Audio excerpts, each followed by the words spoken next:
Good afternoon and welcome to Bariatric Friday at UnitedTV. My name is Kemal Erkan, and today we are going to discuss the navigating the holidays as a bariatric patient. But I can also emphasize that this is going to be a useful session for everyone who's going through holidays. So, of course, Dr. Irgau is going to join me, and we are going to have our questions, answers, and we'll play our new game rated with Dr. Irgau at the end of this. So, Dr. Irgau, how are you doing? I am doing great, Kamal. Ready for yet another wonderful session of Bariatric Friday.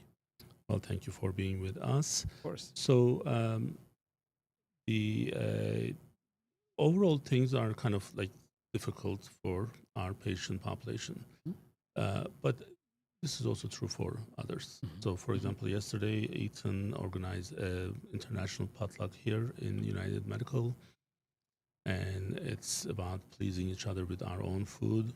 Nice. And because food is the tool to please others and show them how much we love them. Did we have anything from Turkey? So what happened? No, No.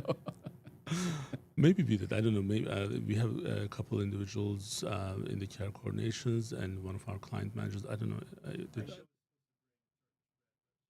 Aisha was going There to you bring are. something. She forgot. What about Alp? He didn't do anything. Oh, shame on him. Yeah, So- exactly. Exactly. We'll have to talk to him about that. So the food and our issues with food is already very common, but then holiday time, it becomes even worse. So, but we want to make sure that those individuals who are going through the process or right as like the post surgery, they may have more difficulties with these. So. The emotional issues are definitely playing more on the individuals. So, how should a bariatric patient handle these emotional weights and saying no to the dish that they were offered? Well, essentially, it's important to acknowledge the moment, right? Acknowledge the tradition. And you don't have to eat the whole thing to acknowledge that. You can taste it and say, this is enough for me at the moment. And by tasting it, you're actually participating in the moment as well. But by also acknowledging that that is enough for you at that moment, you are not delving into why that would be the case and going into your medical background. And at the same time, you are, completing the conversation without carrying on further. But we deal with a lot of judgments, of course. So when we eat a little bit, they're gonna say, if they say this to you or to me or to Ethan, we are gonna say, it's not a big deal. But when someone says, hey, that's all you are eating, what would be the response for this? I think a short factual explanation, like, that's all my stomach can tolerate at the moment, is enough. That kind of closes the conversation without delving again into the medical. But also, it is said with confidence. So there is no, you don't have to show guilt when you're saying that. Essentially, you're appreciating that somebody is paying attention to you, but at the same time, you're telling them that, from your health point of view, that's all your stomach can tolerate, and that's a good short factual explanation that most people will accept. Right. So, of course, with the holiday parties, there's a lot of standing, walking, mingling, and patients easily forget the water intake, which hydration is extremely important. So, what are some creative ways for bariatric patients to keep patients stay hydrated during the holidays? So the key point we are alluding to right here is the fact that after bariatric surgery, it is not possible to try to quench thirst by getting a big gulp of water at once, like a person without surgery would be able to do, which means that you have to carry on your strategy about taking little sips frequently, right? So in that setting, then you can carry with you a nice, elegant glass or bottle of water, and you carry it around. There you are. I mean, very This is nice not from United little. Medical. So, Susan, we need to make smaller ones. There you are. So you can carry that, and then you can kind of have a rhythm that goes with what's happening. Essentially, you're changing rooms. You know, you take a sip. You're sitting down, or you're standing up. You take a sit. It's the end of conversation. You take a sip. So you're kind of adjusting your rhythm of sipping with what's happening. You know, at the time of the socialization, essentially. So you are absolutely right. It is very key, particularly during holiday time, to make sure that patients stay well hydrated. So now, as we were talking about hydration, so I see Ethan drinking. So that's we are already making an impact. So patients often experience food grief, grieving for food.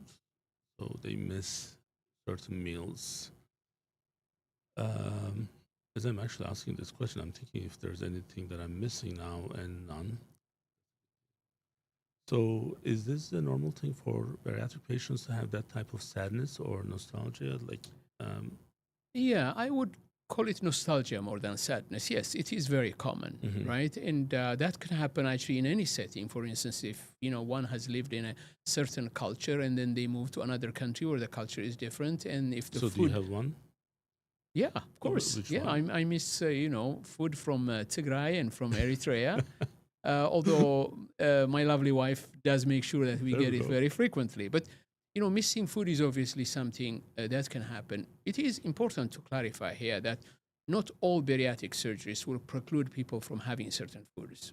For instance, with a sleeve gastrectomy, most patients can have most types of food without any problem. With gastric bypass, as you know, it's different. There are certain foods that they cannot have. So yes, it is possible. And also, the other reason for that may be because before they've had bariatric surgery, food was such a prevalent part of their daily living that not having that continuously could be something that they could miss. But it is important to shift focus Mhm. and look at what they have gained, right? The health, the confidence, the mobility, the energy, all that stuff that they didn't have before bariatric surgery. So, now because and we're not just talking about like the Thanksgiving, dinner. Um, so there's the Christmas coming and there's the New Year coming, and then let's say if there's a married couple, so if they have company holiday parties, like ours is on December 5th. So we have one in Turkey. I'm gonna have the second one in Turkey on December 18th. So there's the Thanksgiving, and then there's the Christmas, and there's the New New Year, York.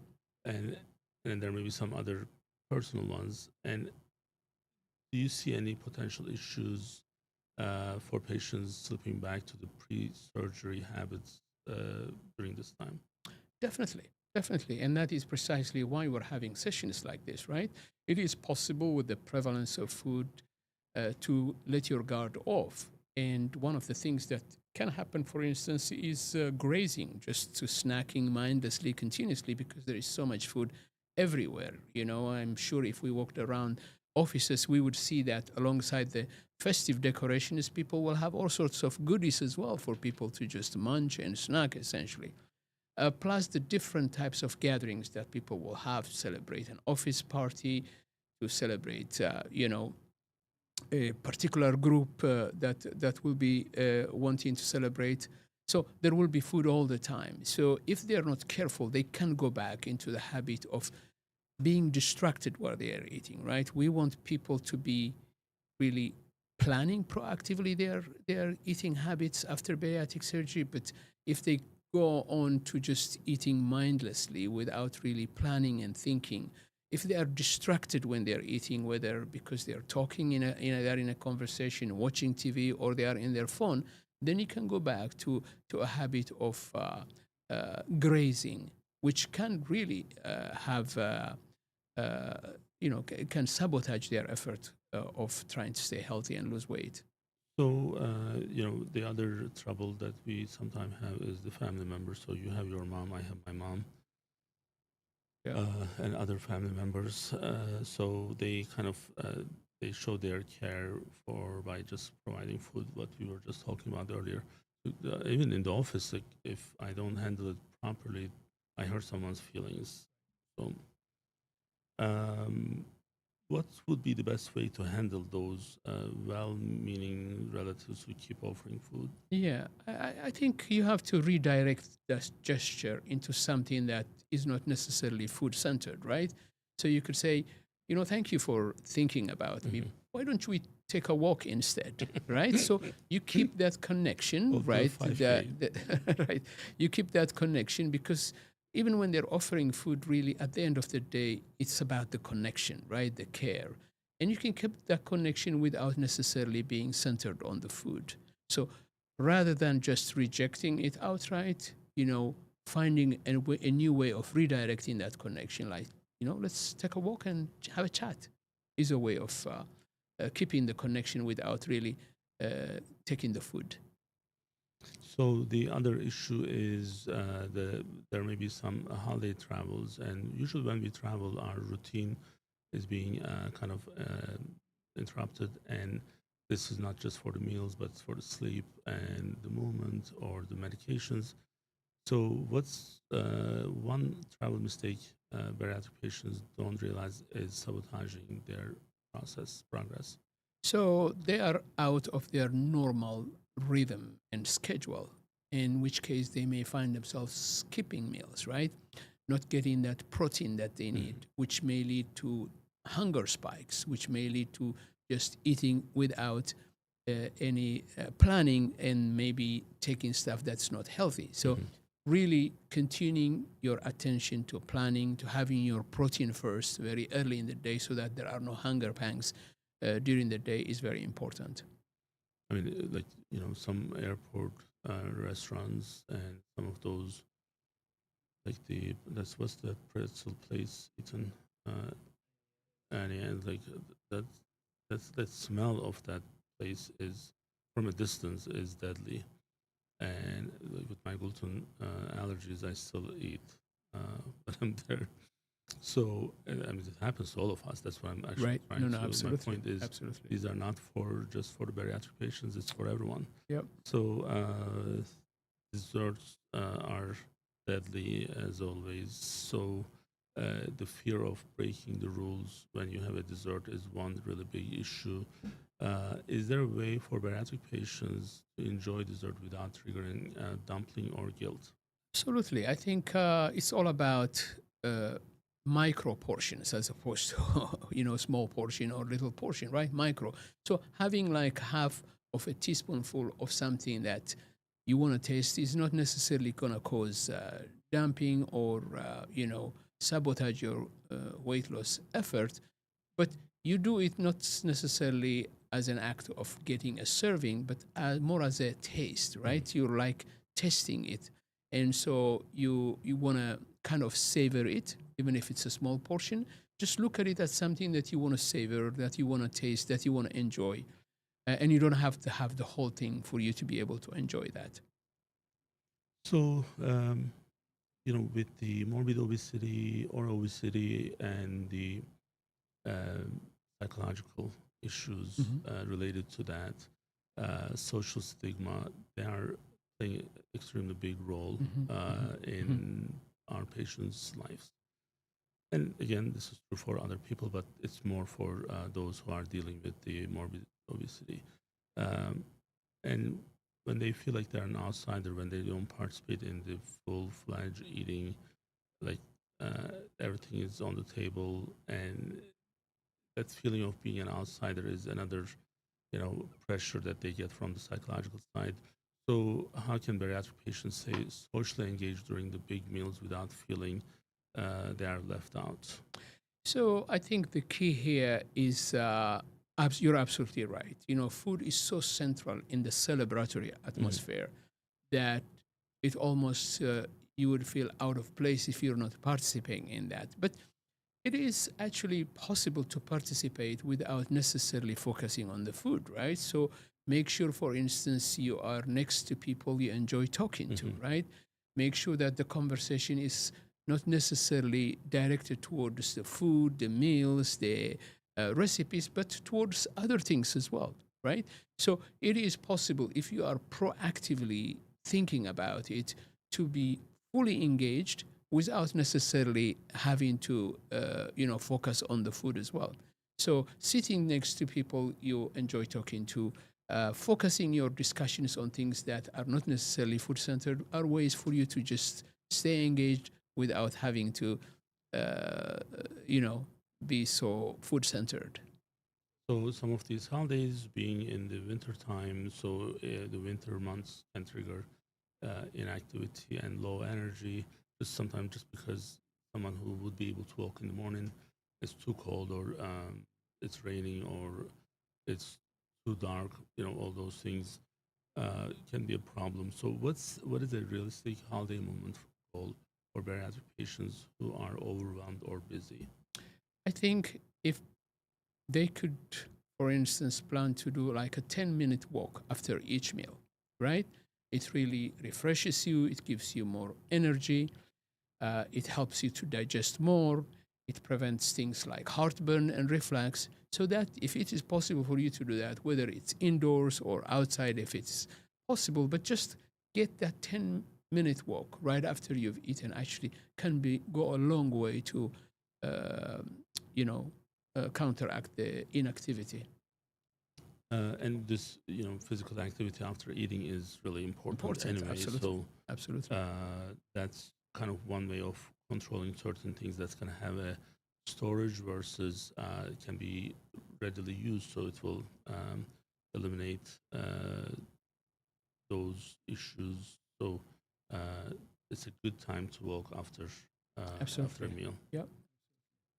So the one of the topics that we cover is the alcohol use overall, but the holiday cocktails are again deadly for anyone, and these are calorie bombs. So if a bariatric patient wants to drink, what is the safest alcohol choice in a holiday setting? I would say a small glass of dry wine would be okay, but only with food, not by itself. Certainly avoid things that are sugary, cocktails, and certainly shots and things like that are not a good idea. And we've covered this in our sessions about, alcohol and bariatric surgery, fact that the digestive tract is altered after bariatric surgery leads to a completely different way of processing alcohol, so that if they take more than what is allowed, they can have really more serious consequences. So I would say if you have to drink a small glass of dry wine with food would be absolutely appropriate. All right. So uh, a lot of these questions are because the interactions that we have with people now increasing. So then peer pressure, social stigma, the issues with the relatives, it all is becoming more and more relevant in these. Um, so do we just relax during this time or live a little during the holidays? So what should a patient remind themselves when they are pressured to abandon their bariatric habits just for the holidays? Yeah, I mean, they shouldn't give in to that pressure. The bariatric surgery is not supposed to take a pause during the holidays, right? It should be there to be a tool for you throughout the whole year, essentially. So we are talking about ways to mitigate the pressures that can occur at that time, ways to really go around the fact that food is so central and people may not be mindful about your needs in that time. But it's important not to give in. It's important to keep Mhm. your health and the reasons you went through bariatric surgery in the first place, right? So there is no need to pose those rules and those important habits just because it's a holiday. You can adapt to the holiday. You can adjust yourself with ways that we've just been talking about. But when people say, "Oh, relax, it's a holiday," they really are not understanding how important it is for you to stay on course with your new habits and new ways of eating. So I guess this next question is kind of uh, it's more about connection to the food and this this extremely high energy emotions. So like, hey, if I don't eat favorite foods, that makes the holidays less enjoyable type of stuff. So do the holidays really lose meaning when food is no longer a centerpiece? I don't think so. I don't think so because if you think about it, Kamal, the whole reason why we make food so central as we celebrate the holiday is because we feel that enhances our connection. It's about really the emotional connection that people will feel with each other, right? So as long as you understand that, and as long as you know there are other ways of doing that, food doesn't have to be necessarily there for you to enjoy or for you to celebrate with other people. It is important for other people to understand and to respect the limits that you may have, right? As we said, for instance, if somebody is inviting you to a holiday and you're able to explain to them ahead of time why you may not be able to eat everything that they may be offering you, then they will be understanding, right? And there will be less pressure on the person. And when there is clarity, people understand as well. So emphasize the connection, right? You talk, you sit around people, you ask about their interests, you ask about how they're doing in their life. You show interest in the lives of others, right? Mhm. You don't have to eat a lot to be able to express that. That's the key thing that I think is important for all of us to understand.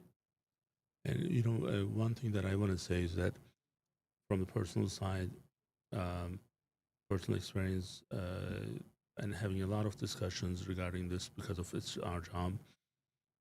Um, the relationship with food needs to be redefined.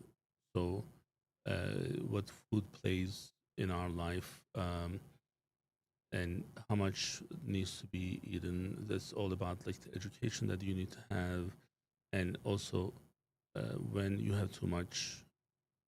If someone who is not at the morbid obesity or the obesity level, and then now they just have this really strong relationship, and all of a sudden they're asking themselves why they have like diabetes, why they have hypertension, why they have other cardiovascular issues, and the sleep apnea, and the other psychological problems. Well, just redefine the relationship. So, because the food is just food, so we need it for energy. We don't need it necessarily for um, joy. So, I mean, you can enjoy it. I'm not saying don't enjoy the food, but do it in moderation. Do it uh, with a plan. Like when one thing that I always say in these sessions. So going to a holiday party, um, you probably haven't seen me eating much in those parties I because I have usually 3 or 4 egg whites before I go. together there. Because I know that the food I'm gonna have is gonna be problematic at that time for me. So I just need to prep ahead of time. This has a lot of planning, but we want to make sure that people are safe. The other thing is that overeating, especially with Thanksgiving, the hospital ERs are full of patients with overeating. Yeah, yeah, absolutely. But for our patients, especially after surgery, you can do a big damage.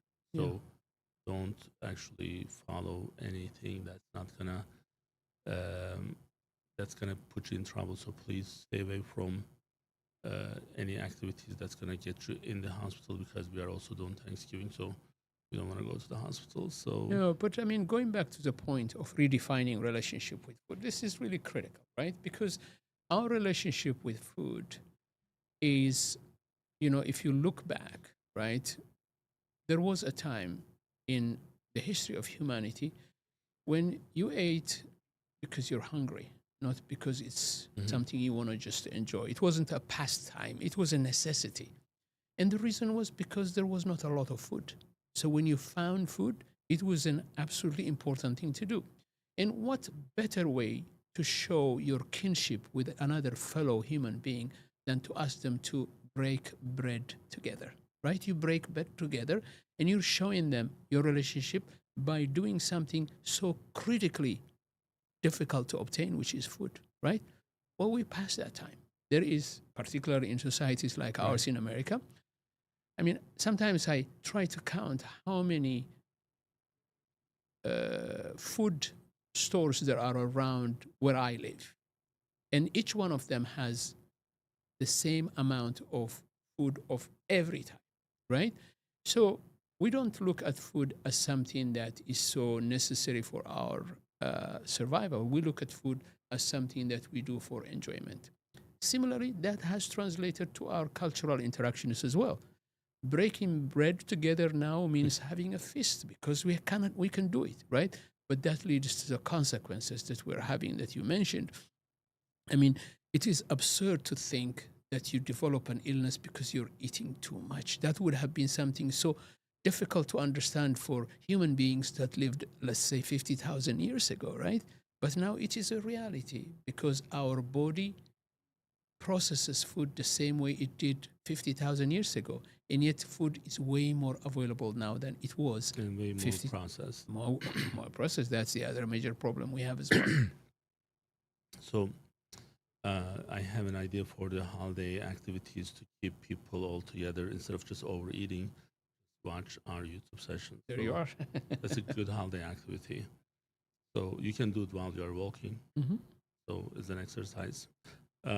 Now, ready for our second episode of All Rated right. with Yeah, Dr. Irgau. absolutely. Ready. So we are Yes. going with the pictures coming up. I'm waiting for Ethan, who lost the picture earlier. There we go. So see them here. roasted chestnuts. 7. Fiber, complex carbs, but also some vitamins and some minerals as well. So I would give it a 7 out of 10. And the next one is turkey bone broth. 6. Definitely protein rich, warm, and easy on the stomach, and also hydrating. Smoked salmon bites. 8. Full of omega 3 fatty acids. All right. Mashed cauliflowers. 9. Oh, 9. Very good source of fiber. It's a non starchy vegetable.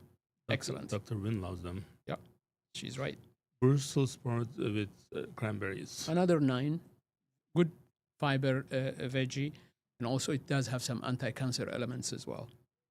All right, we are going with vegetarian here. So the next one is the sugar-free peppermint hot chocolate. I would say a 3. This is an ultra processed treat. So, Peppermint with chocolate, I was going to give 1. yep. So holiday deviled eggs. A 6. Definitely good with the protein that we have in the egg, but the mayo, obviously, with the fat in the mayo, not necessarily a good idea. They can use Turkish yogurt instead of mayo. So Absolutely. ginger turmeric wellness shots. 8. Packed with anti-inflammatory elements. So ginger is good for us, right? Oh, definitely. Definitely. I always advocate for it. Yep. So baked apple with cinnamon. I would say a 7. Definitely a good source of fiber, but also polyphenols. And also the portion that you need to watch. So if you do it in moderation, right? So, and cinnamon, actually, we should maybe talk about this at one of the sessions. Cinnamon has a really good impact on the food that we are eating if they are being mixed properly. Sometimes like I do it even with like the cappuccino or the latte, that if you put extra cinnamon, it does help with glucose level and other things. So cinnamon is one of those really good Definitely. food. All right, last one. So, Ethan, what would you give for the baked apple? Oh, so Ethan gave us 8. All right, so the shrimp cocktail with holiday cocktail sauce. 7. I would say it's a good part is the lean protein that we have on the shrimp, as well as minerals in it, but the sauce is too sugary. Darn, I was going to give 9. Uh-uh. All right, so that's our 10 food for today's session. So we try to kind of stay with the holiday theme. So Yep. We want people to enjoy their holidays. We want to spend quality time with our family and friends. But we also, there's another meaningful way that we can also do is the charity and the events around the charity. Food Bank of Delaware, they need a lot of people during the holidays. Sunday breakfast mission is another one. There's those 2 days, Thursday and Friday, is extremely busy, and then they always need help. It's not just the help, but they need a lot of additional food. Having these activities with your kids probably is going to show them a really meaningful way of doing Celebrating. things, and then they can build new relationships instead of just exaggerating their relationship with food, and just enjoy. So, Dr. Gad, thank you so much Of course. for Thank joining you. us. We'll be back next week with. Next week actually is Black Friday, so we'll have a premiere, and following week we'll be back for live. So until next time, please stay united and happy Thanksgiving. Bye bye.